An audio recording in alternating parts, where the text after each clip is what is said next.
Hello everyone, welcome to this display tour of 2015, my first video of my display this year.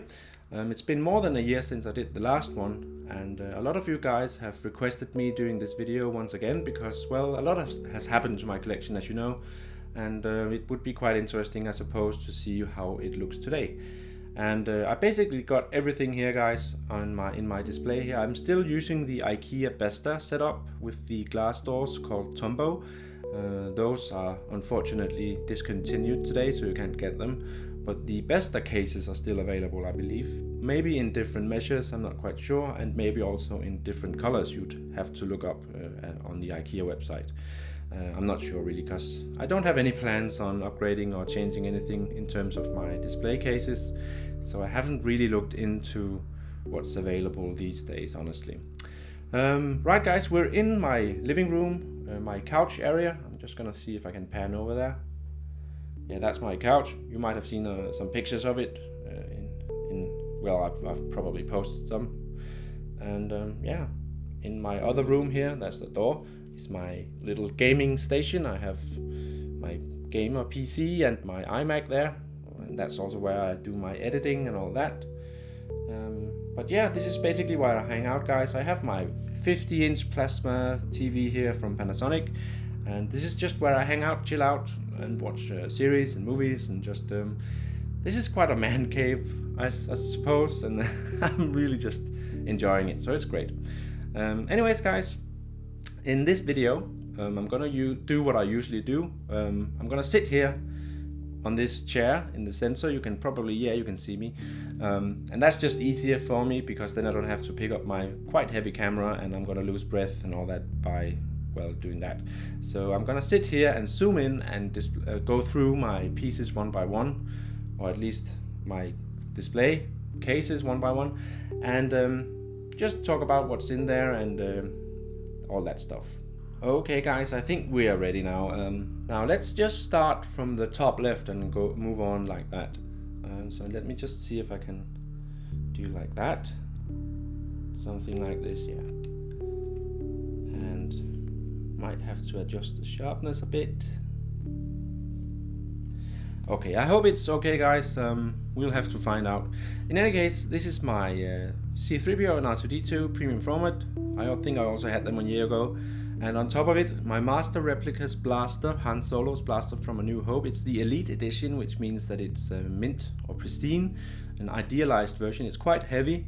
And just to the right of it, by the way, is my, let me pan. To the right of it is my Luke Skywalker A New Hope from the same movie. Elite Edition also, which also means that this is an idealized and quite heavy piece, and it has no wear or tear or anything like that.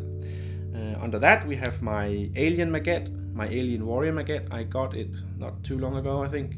I really like this Alien. It's definitely my favorite Alien piece because it's just so iconic.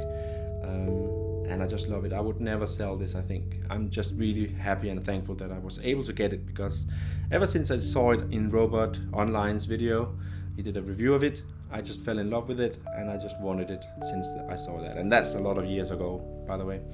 Anyways, let's move on. On the right here, I'm gonna zoom out a bit.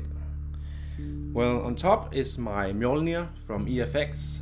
EFX is the company that kind of followed Master Replicas. I think it was some of the same people that created EFX.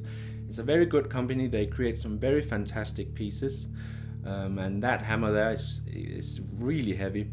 I already did an unboxing and a review of it, so you should definitely go and check that out. I love it. It's a really nice piece, and it's very iconic and very popular today because of all the Marvel hype and all the movies and everything like that. Underneath we have my Iron Man Maquette Mark 6. Definitely also a keeper of mine. I just love this suit and I love the pose and love everything about this piece.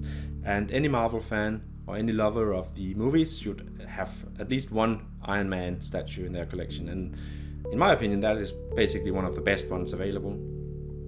To the right of it, we have my Iron Man bust. That is the Mark III, I think, battle damaged. This is actually one of my first collectibles, and I've had it standing there ever since I made my display. I had idea. I had an early idea that I wanted to display him like that, and he's just been there ever since. Don't mind Audrey Hepburn, by the way, to the right there. I haven't had the heart to take her down yet. Initially I planned for the shield. I got the Captain America shield and put it up there. But I just kind of felt sorry because she's been hanging there since I moved into this place.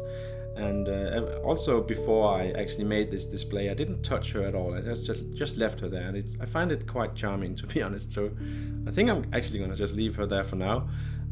Yeah. Alright guys, zooming out again, and let's move over here to the left. Now this is, I used to have quite a big Star Wars collection, but it shrunk since I started collecting Marvel. But I still have my life-size busts, the C-3PO and the Boba Fett. And the Boba Fett one is actually signed by Jeremy Bulloch. I met him a couple of years ago in a convention, and that was a great honor, and he's a really, really nice and cool guy. And between those two I have my Scout Trooper premium format. I don't know what it is about that piece, I just really like it. I always loved the Endor scenes and all that, and it just reminds me of my young years watching the movies, and I don't know, I just like the suit, I think. So I might sell it though, but I'm not really sure. I just need the space, and as you can see, I actually also moved him out of my display case. He used to be inside one of them, but I moved him there because I needed the room for other pieces. But I'm really happy with my Star Wars display still, and also the poster from Empire behind it, which is definitely also something that I'm very, very happy to have on my wall. Yeah. Alright guys, moving on. A bit more Star Wars stuff here in the middle. Boba Fett again, and a piece of a photo actually signed also by Jeremy Bulloch with a small greeting to me, DarthChrisDK. I asked him to make it out for me like that, and he did. He was really great. Next to it we have the Aura Singh premium format. That is the exclusive.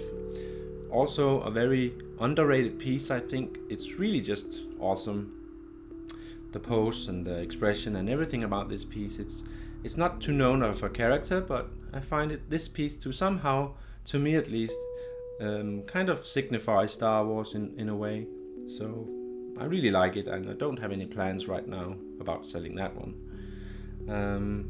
Now I think I'm gonna move on to my DC now. I moved my Wonder Woman premium format into the center here. I'm just gonna zoom out so you can see it again. And I don't know why she ended up there. Well, there's one good reason, and that's because she's a really tall piece, and she needed to be somewhere where I could adjust the shelf on top of her and below her. So, and of course she's standing next to my other DC pieces, so that's one other reason, I guess. But she's a really great piece, by the way. A very beautiful sculpt, not too heavy a statue actually. The base is hollow, and it's quite easy to handle. Some would probably prefer the piece to be a bit more heavy though. But she's beautiful, but she does take up a lot of space. Do I want to keep her? Yeah, for now, but if I did need the space at some point, she would definitely be in the danger zone of being sold, because, well, she's just that big, honestly. And moving on, we have, let's just zoom in a bit, and a bit out again, because here we have my Batman and my green Poison Ivy.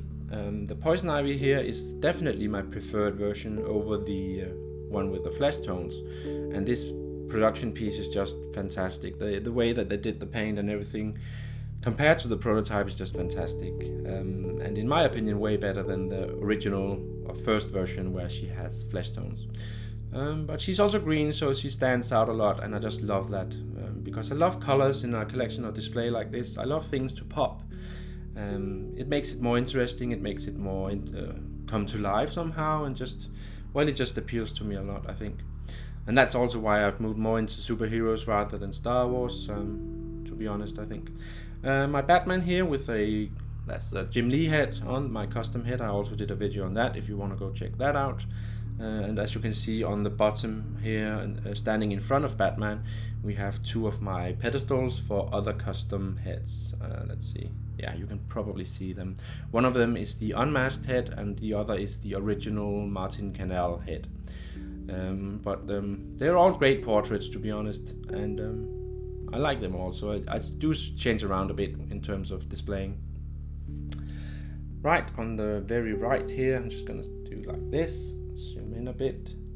There we have my Spider-Man comiquette, also one of my absolute favorite Spider-Man statues. It's huge, so it does take up I had to adjust the shelves, I think, to fit it in there. It's a really awesome piece and one of the more rare and popular sideshow pieces today, so it's quite expensive on the aftermarket. Now on the very right here, I'm probably going to throw in a picture so you can better see it, but I have a few swords hanging and standing here. They are all from United Cutlery. The one hanging on the wall to the most right is the Boromir sword. It's quite rare and quite sought after and one of the more popular ones, and I'm really happy to have this because it's my favorite of them all, I think. The one in the very back is the Aragorn sword. It's called Andúril. I got that when I was a kid, actually. I think it came out, I think I had that sword for more than 10 years, I'm not really sure, but possibly. And in front of that is the Sword of Strider, of course also Aragorn's sword, the one he uses in the first movies until he gets Andúril. And they both have scabbards, and the Strider sword has a small knife, you can see it in the front there. Those are really nice pieces and I love having them along with my display here, to be honest. I do also have a few other swords. I have Legolas's knives, I have Sting, and I have Glamdring on the other side of that wall, actually, in my office or my computer room. But yeah, guys, let's just move on now. Let's go over to the lower left here. Now, that helmet I've had for quite a while now, actually. It's from EFX also. It's a precision cast helmet. It's not that expensive and it's based on A New Hope. I got it, I think, from eBay for not too much, maybe $150 or something, maybe a bit more, $200. It's quite cheap, and if you want to have an iconic Stormtrooper helmet in your collection, this is definitely a cheap and easy way to get one. So I can really recommend it if you're in the market for some kind of helmet. It's very iconic, so I would understand why you would add this to your collection or your home cinema or whatever you have. Of course, we have Darth Talon standing there, by the way, next to Darth Malgus. Darth Malgus is a very huge piece, and I think I'm gonna sell him, to be honest, because I need the room. But it is a fantastic piece. It's one of Sideshow's really great releases in the recent years. So it's a shame, but I just really need the room. So as you can see, guys, my Star Wars collection has quite shrunk quite much over the last couple of years. I think I sold 3 or 4 premium formats from the Star Wars line. But yeah, I'm still happy with what I have. Now here we have my most recent piece, actually, the Wolverine from XM Studios. I already did an unboxing and review. You have to check that out if you haven't already. And it's a fantastic piece, and I love the yellow colors here because it really pops in my display. And this is where my Scout Trooper used to stand, but I took him out and put Wolverine in there because I wanted him standing next to some of my Marvel pieces. Because as you can see, I have the Gentle Giant Black Widow on the right here, standing next to my Captain America premium format, which is the exclusive one. That's why he has the diamond shield. Also, the Captain America piece is one of my oldest pieces. I got that back in the day when I had Indiana premium format and all those other pieces that I started out collecting. I got this piece from a local seller in Denmark, and well, I hadn't been in the collecting game for that long when I got him, but well, when the chance arrived, or I got the chance to get it, I just decided to go for it, and I rented a car and I took a long drive and I picked it up and went home again, straight home, and I'm really happy that I did that because it's definitely one of my most favorite and iconic pieces, and I'm sure all you guys would agree with me. On the most right here, we have my Deadpool premium format, also one of Sideshow's best releases in the couple recent years, and next to it we have my Punisher comic kit, which is actually 1:5 in scale, but it does, in my opinion, fit quite well into a collection based primarily of quarter scale statues.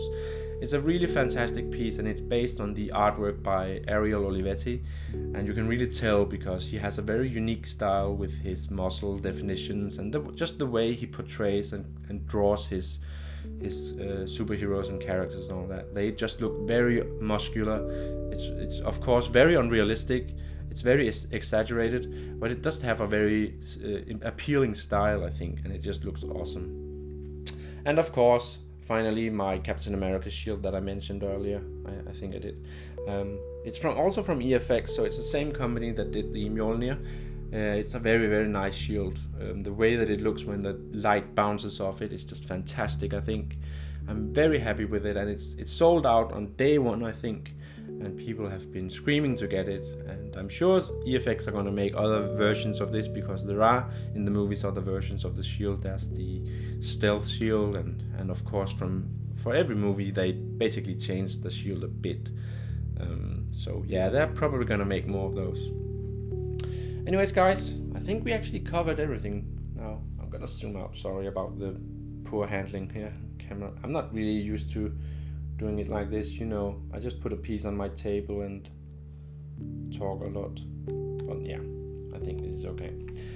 Anyways guys, if you made it this far, I'm really happy and thankful.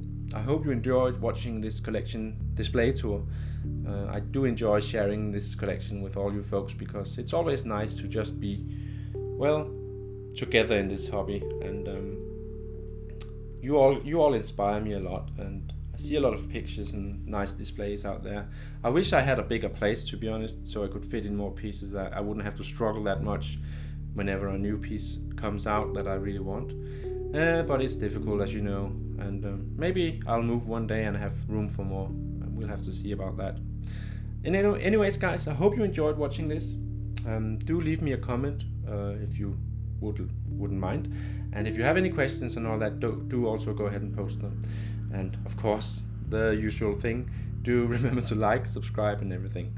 And yeah, I'll see you guys in the next video I make. Probably a review of some sort, maybe the Black Widow. We'll have to find out. Okay guys, see you!